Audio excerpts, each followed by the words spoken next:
Something slept beneath a dead world. It had been there for 3 billion years. It had watched stars burn out. It had watched entire civilizations rise, fight, destroy each other, and turn to dust. It had protected worlds before. It had loved before. It had cared before. But caring had cost it everything. So it stopped. It buried itself deep inside a dead gray planet called Verath. It shut off every feeling, every memory, every hope. It became nothing but silence and stone. The galaxy moved on without it. Empires came and went. Wars were fought over things that no longer mattered. And the ancient being slept on, completely forgotten, completely alone. No army could wake it. No weapon could reach it. No god of any civilization dared go near it. But a 9-year-old girl from Earth had no idea any of that. She just thought the ground looked thirsty. So she poured water on it. And then she came back the next day with flowers. What happened next, nobody in the galaxy was prepared for. This is not just a science fiction story. This is a story about what humanity carries inside it that no other species in the universe ever developed. Something so rare, so powerful, so completely irrational that even a being older than most stars could not resist it. Today you are going to hear about a sleeping god, a forgotten kindness, and a little girl who changed everything just by showing up. 3 things in this story will surprise you. The first is what the ancient being actually was. The second is why it stopped feeling anything at all. And the third is what a single bouquet of flowers did to something that had not moved in 3 billion years. Let me show you exactly how this happened. The planet Verath was not pretty. It was gray. All of it. Gray rocks. Gray dust. Gray sky. No trees. No water on the surface. No signs that anything had ever lived there at all. The air was thin but breathable. The ground was hard and cracked. It looked like the universe had given up on this world very long time ago. But scientists found it interesting anyway. That was why Dr. Elena Reyes and her husband Dr. James Reyes had brought their daughter Maya all the way out to this forgotten corner of the galaxy. The colony station was small. Only 42 people lived there. Most of them were researchers. Some were engineers. A few were support staff who kept the station running. Maya was the only child.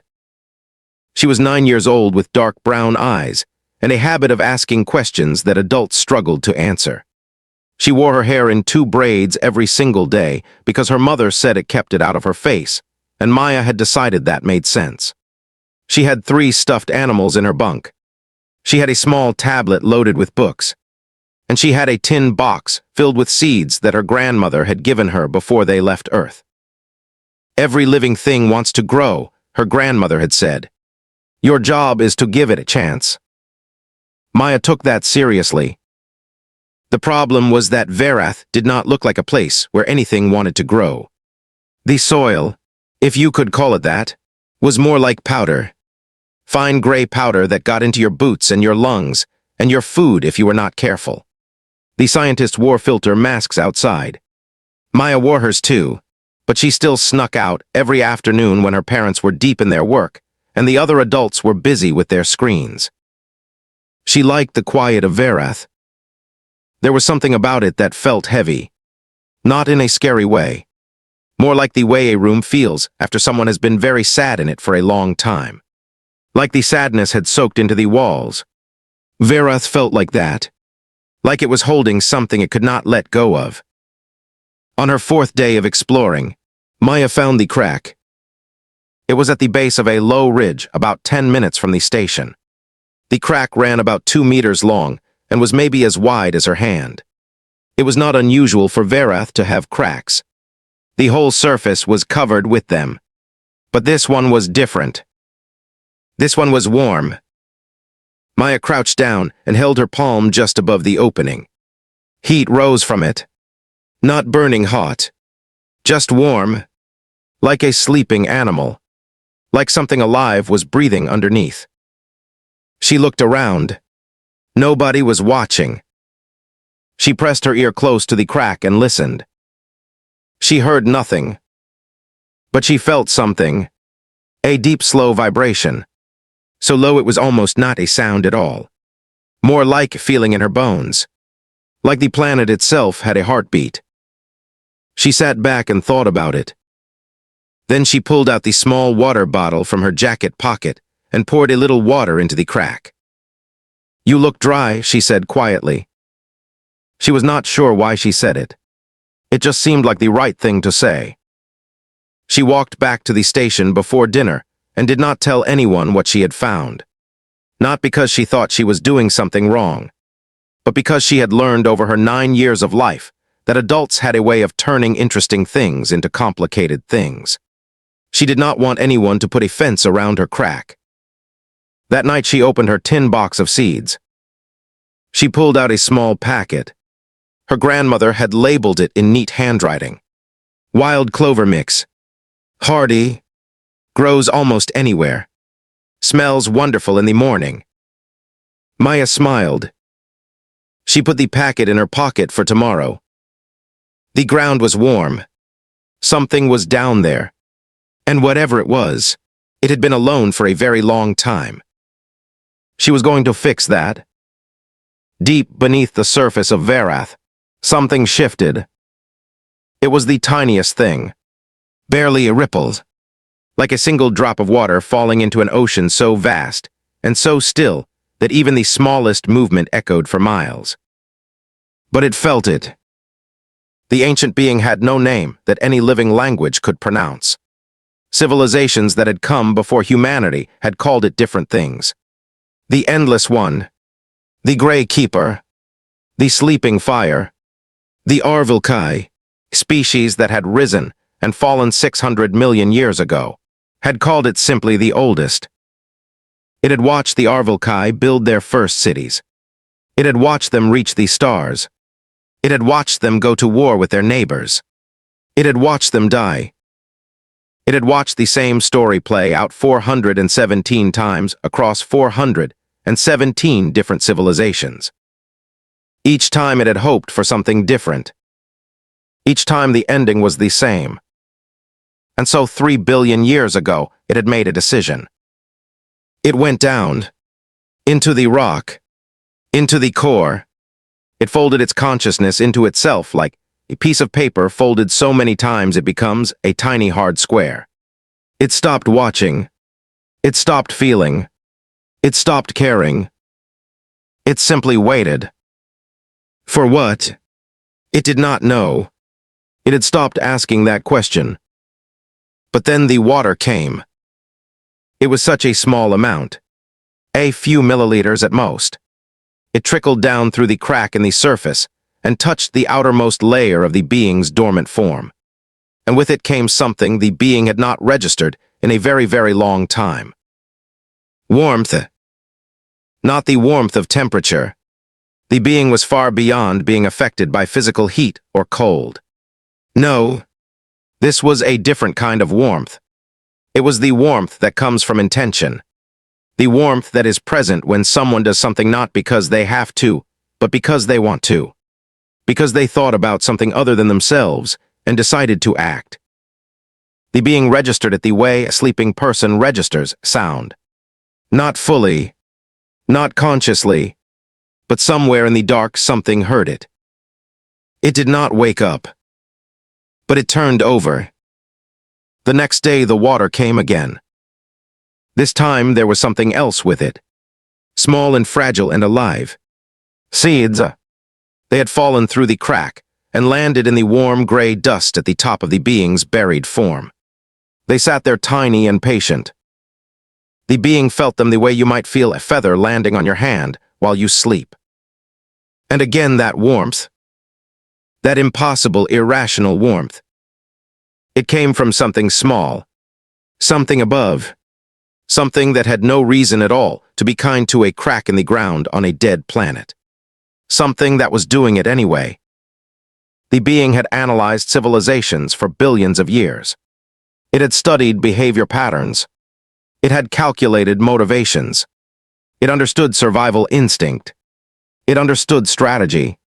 It understood fear and ambition, and the desperate drive to be remembered. It did not understand this. This made no logical sense. The seeds grew. They should not have grown. The soil on Verath was almost completely empty of the nutrients that surface plants needed. The atmosphere, while breathable, was not ideal for vegetation. There was no natural water source nearby. But the seeds grew anyway. 3 days after they were planted, small green shoots pushed up through the gray dust. They curled open slowly, pale and delicate, and completely out of place on this gray, dead world. And every day the small being above came back. It poured water. It pressed the soil gently around the stems. It spoke in quiet words that the ancient being could not quite process yet, but could feel vibrating down through the rock. Something was happening. Something that had not happened in 3 billion years. The ancient being did not have a word for it anymore. But deep in the place where its memory was buried, something old and forgotten stirred. It almost felt like hope. Maya named the crack Gerald. She was not sure why. It just looked like a Gerald to her. Long, quiet, slightly grumpy looking. She told her stuffed rabbit about Gerald that night, and the rabbit, whose name was Professor Thumps, did not seem impressed. But Maya was. She visited Gerald every single afternoon. She always brought water. She started bringing small amounts of extra soil from the planter boxes inside the station. The ones with the good, rich, earth-imported growing mix that the botanist Dr. Park used for her food research. She pressed it carefully around the base of the growing clover. She talked while she worked. She talked about school back on Earth. She talked about her grandmother and how she made soup that smelled like pepper and honey. She talked about the book she was reading, which was about a girl who found a door in a tree that led to a library that had every book that had ever been or ever would be written. She talked about how sometimes she felt lonely being the only kid on the station, but that it was also kind of cool because all the adults treated her like a small scientist instead of just a child. She never expected anything to talk back. She just talked because the crack felt like it was listening. Inside the station, things were getting interesting in a different way. Dr. Yuri Volkov was the station's lead geophysicist. He was a tall, serious man from Moscow who wore the same gray sweater every day and drank coffee in volumes that concerned the medical officer. On the 12th day after Maya first found the crack, Yuri noticed something strange in his data. There was a heat anomaly beneath the surface. A large one. It was not volcanic. The energy signature was wrong. Volcanic heat was chaotic and spread unevenly. This was different. This heat was organized, concentrated, and it was slowly, very slowly moving upward. He ran the numbers 3 times. Then he called Dr. Elena Reyes. They stood together in the data room looking at the screen. Elena was quiet for a long time. She zoomed in on the location marker. She looked at the coordinates. That is near the eastern ridge, she said. Yes, Yuri said. Where Maya goes for her afternoon walks. Yes, Yuri said again with slightly more tension in his voice. Elena found Maya in her bunk that evening reading her book. She sat on the edge of the mattress and asked very carefully what Maya had been doing out by the eastern ridge. Maya told her about Gerald. Elena did not react the way Maya expected. She did not tell her to stop. She did not look worried. She went very still and very quiet in the way that meant she was thinking extremely hard about something. How long ago did you plant the seeds? Elena asked. 12 days, Maya said. And they are growing. Really well, Maya said. The clover is almost blooming. Elena excused herself and went back to the data room. Clover did not bloom in 12 days. Not anywhere. Certainly not in the lifeless ash soil of Verath, with nothing but a little bottled water and second-hand planter mix. The fastest germination on record for wild clover under ideal conditions was 18 days to first bloom. Something was helping those plants grow. Something from below. The next morning, Alina asked Dr. Park to come out to the ridge with her. She brought a ground scanner. She also somewhat instinctively brought Maya. When they got to the crack, the clover had bloomed overnight. Small white and purple flowers covered the little patch of gray ground around Gerald. They swayed slightly in the thin Varath wind. They were the only color on the entire surface of the planet, as far as the eye could see. Alina crouched down and pressed her scanner to the ground. The readings came back immediately. She looked at Dr. Park. Dr. Park looked at Alina. Neither of them said anything for a long moment. Below them, something enormous was rising. The ancient being was remembering. This was not a fast process. 3 billion years of silence does not simply end like a light switch being flipped.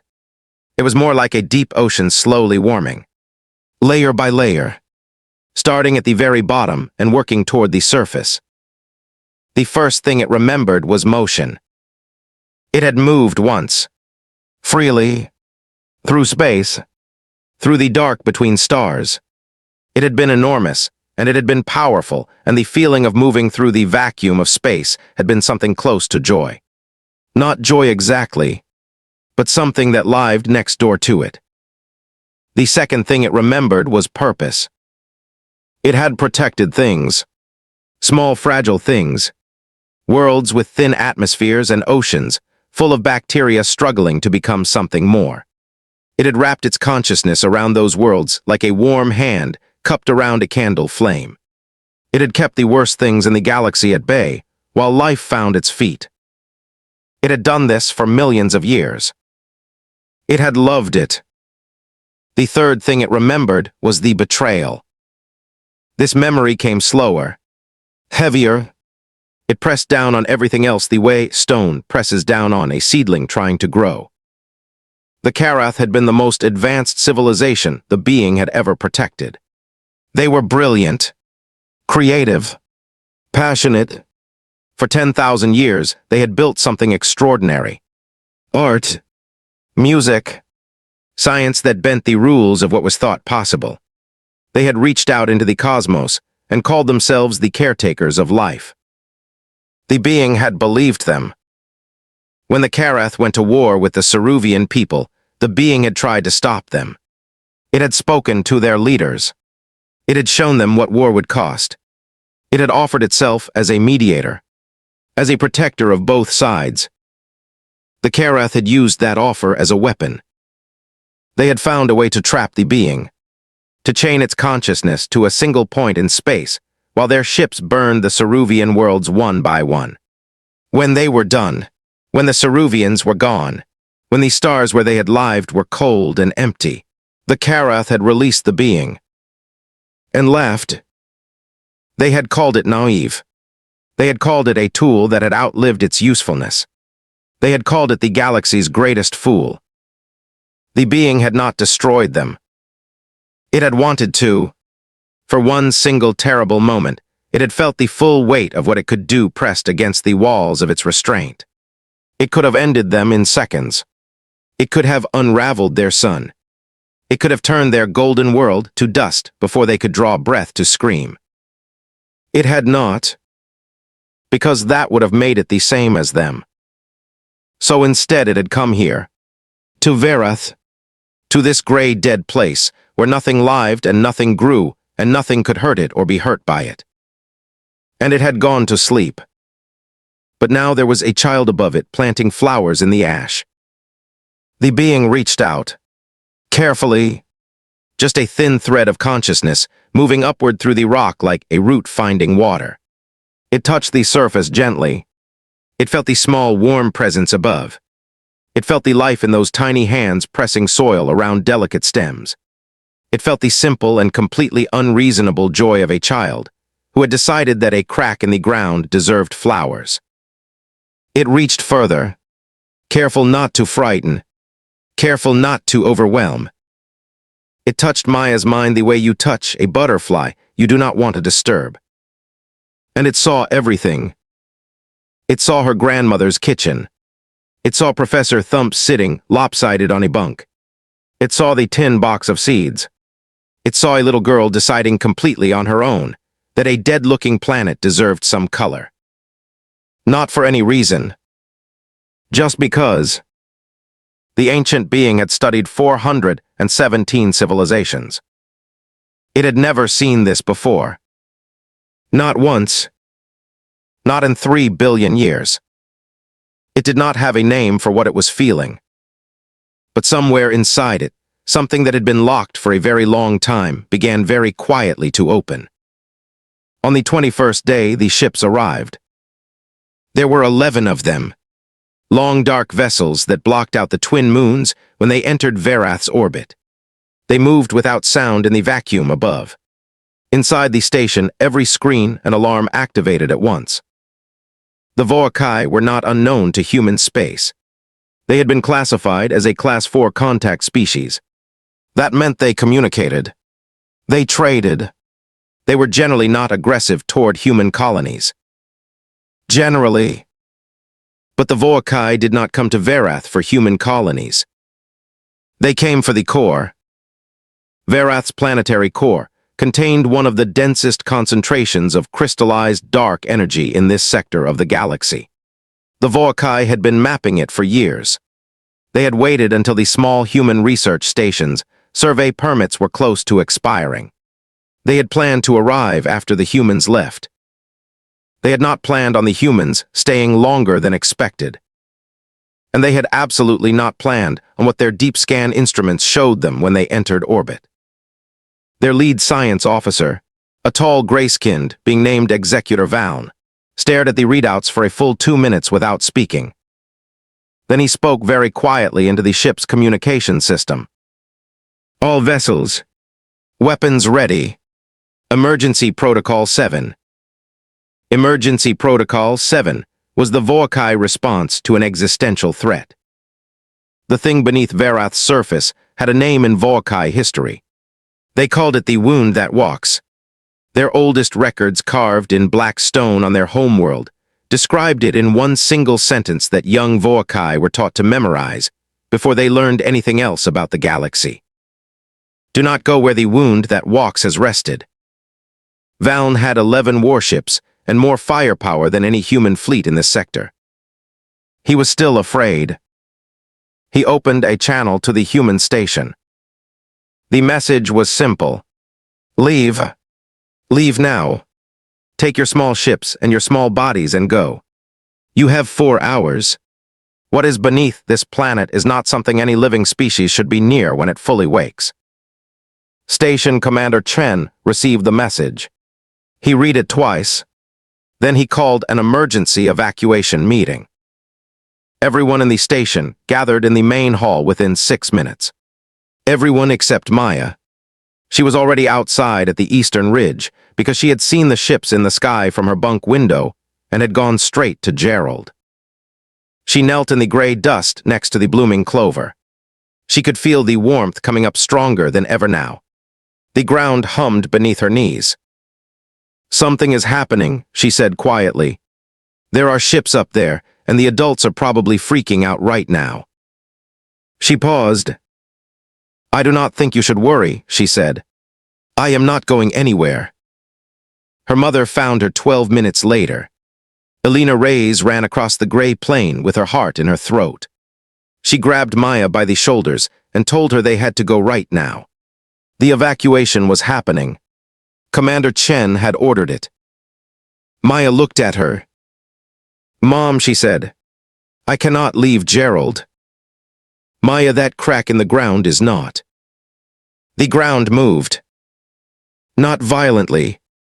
Not like an earthquake. It was slow and deliberate and enormous. The gray dust rippled outward from the ridge in every direction like a wave. The crack widened. The clover swayed and held its ground, roots somehow gripping the impossible soil. Elena grabbed Maya and pulled her back. Both of them watched. The rock along the ridge split open. Not breaking, more like opening. Like a door being pushed from the inside by something that was in no hurry at all. Gray stone folded back like paper, and from beneath it light began to rise. Not sharp light, not blinding, warm light, gold and amber and deep orange, the color of a sunrise remembered from 3 billion years ago. Elena held Maya tight. Maya did not look away. Above them, the Vorkai ships began to pull back from orbit. Valen watched his instruments. His hands were completely still. The wound that walks was waking up. It rose slowly. There was no other word for how it came up from the planet. Slowly, deliberately, with a kind of quiet that made the air feel thick and the stars seem closer. The light came first. That warm gold and amber glow spreading out across the gray surface of Verath. Then the shape began to form. It was vast. Not in the way that buildings are vast or mountains are vast. It was vast the way that the sky is vast. It seemed to fill space without filling it. It had mass that the instruments in the station struggled to measure. It moved like something that had always existed and had simply chosen until this moment to be still. The Vorkai ships pulled back to the outer edge of the solar system. Valen watched his instruments in silence. Every sensor his fleet possessed was screaming. Every reading was off the charts. The thing rising from Verath was older than the system they were standing in. Older than most of the stars visible from this position. His finger hovered over the weapon's control. He did not press it. He had seen what happened to the last civilization that had tried to fight this thing. There was no record of what happened to them. There was just nothing. Where their star system had been. Nothing. Down on the surface, Elena Reyes had stopped trying to move. She stood with Maya pressed against her side, and she watched the most extraordinary thing she had ever seen take shape above the ridge. She was a scientist. She had studied the cosmos for 20 years. She had dedicated her life to understanding the universe. She had never imagined anything like this was in it. Maya was not afraid. She looked up at the vast, warm shape rising above her, and she felt in a way she could not explain and would spend years trying to describe, that she was looking at something that recognized her. The light moved. It shifted. It gathered itself close to the ground near the clover patch. Near Gerald. And then it spoke. Not in words that traveled through air. In something else. Something that both Elena and Maya felt in their chests, like a low, warm bell ringing once. It said, "I remember." Maya stepped forward. Her mother reached for her arm but stopped. She did not know why she stopped. She just did. Maya stood at the edge of where the light was brightest. She looked up. "I knew you were in there," she said simply. The light pulsed once. Warmth. Maya reached down and picked the smallest clover bloom from the patch. She held it up. The light moved toward it. Not quickly. With something that looked, if an ancient cosmic being could be said to have expressions, like reverence. It was the flowers. That was what had done it. Not just the water. Not just the soil. The flowers. Because the flowers were the proof. The final evidence. A small human child had come to a dead world and decided without any reason, without any reward, without anyone asking her to, that it deserved beauty. That was the thing the being had forgotten existed. Not kindness as a concept. Not kindness as a strategy. Not kindness as something beings did to get something in return. Kindness as the first choice. Kindness as the default. It had now watched 418 civilizations, and only one of them in all the long history of the galaxy had ever produced a species that could look at cracked piece of dead ground and think, that needs flowers. Just humans. Impossible, irrational, stubbornly hopeful humans. The vast shape turned its attention upward, toward the Vorkai ships pulling away at the system's edge, toward the dark spaces between stars where other things moved and waited. It did not pursue. It did not threaten. It simply let them see that it was awake. The message was received immediately. Then it turned back to the small girl, standing in the gray dust with a clover bloom in her hand. It had been alone for 3 billion years. For the first time since the stars it had been born beside were still burning. It was not. Here is the part of this story that stays with you. The ancient being did not rise because it was threatened. It did not rise because the Vorkai came with their warships and their emergency protocol 7.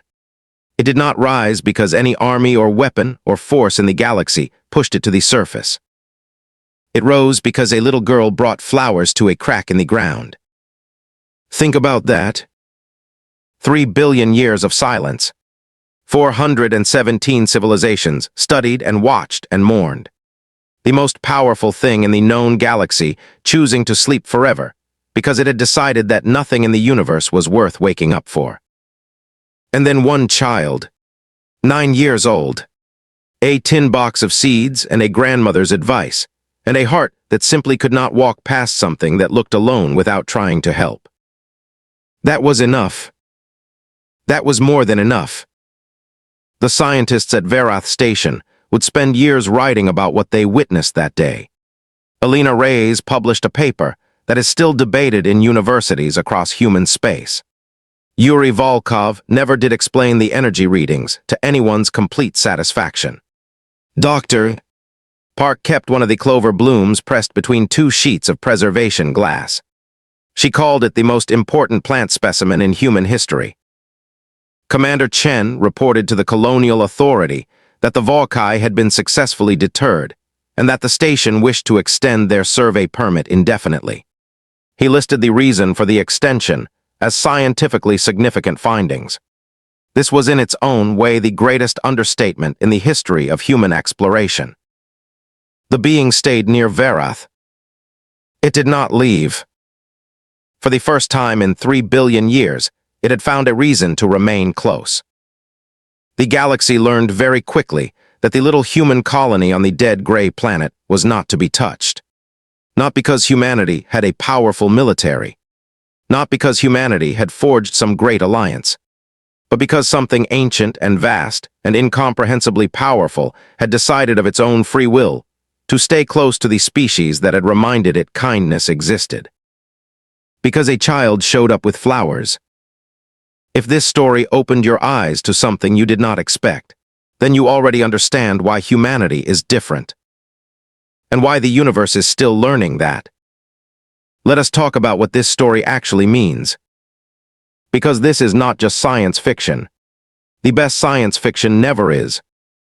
The being in this story forgot kindness not because it was evil. It forgot kindness because it was hurt. It watched good things be destroyed over and over again. It tried to help and was used as a weapon for its trouble. It gave everything it had to civilizations that took what they needed and laughed when they were done. Sound familiar? Most of us have had a version of that moment in our lives. The moment where you help someone and it goes wrong. The moment where you trust and get burned. The moment where you look at the world and think maybe it is safer to stop caring. Maybe it is smarter to just go quiet. To pull back. To bury yourself somewhere deep and stop feeling everything so loudly. The being made a logical decision. By every measure of intelligence and experience and billions of years of data, it made the right call. And it was still wrong. Because the universe is full of Mayas. There are people out there right now planting flowers in dead soil. Not because someone told them to. Not because they expect anything in return. Just because they looked at something broken and thought it deserved better. Just because their grandmother told them that every living thing wants to grow, and their job was to give it a chance. That is what humans do. That is what makes us extraordinary. Not our weapons, not our technology, not our armies or our empires, or our stubborn ability to survive things that should have ended us centuries ago. What makes humanity extraordinary is this wild, irrational, completely unreasonable insistence on kindness. On showing up. On deciding that even crack in a dead world deserves water and seeds and maybe a name. Even when there is no reason. Even when there is no reward. Even when the crack never talks back. You show up anyway. That is humanity. That is why every story in the HFY universe comes back to this same truth again and again. The galaxy is full of beings with more power than us, more technology than us, more years in their history than we have had hot meals.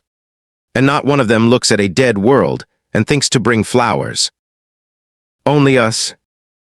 Never forget that. Now, if this story hit you the way it hits us every single time we tell it, here is what we need from you right now. Hit that like button. Not for the algorithm. Not for the numbers. Hit it because this story deserves to be seen by every human being on the planet who has ever felt like caring too much was weakness. It is not a weakness. It is the most powerful force in any universe ever imagined. Subscribe to this channel, because every week we find the most powerful, the most emotional, the most extraordinary human stories in the HFYSCIFI world. Stories that will make you proud to be human. Stories that will make you feel things you did not know a YouTube video could make you feel. Stories that stay with you long after the screen goes dark. And leave us a comment below with this one thing. We want to know, what is the smallest act of kindness you have ever done that turned out to matter far more than you ever expected? Tell us in the comments. We read every single one, and we want to hear yours. If you are ready for more, our next video is already waiting for you. It is another HFY story, and we promise you the ending will leave your jaw on the floor in the absolute best way possible. Click it. Watch it all the way through. You will not regret a single second. The universe is vast. It is old. It is dark in most of the places between the stars. But it has humans in it. And that changes everything. We will see you in the next one.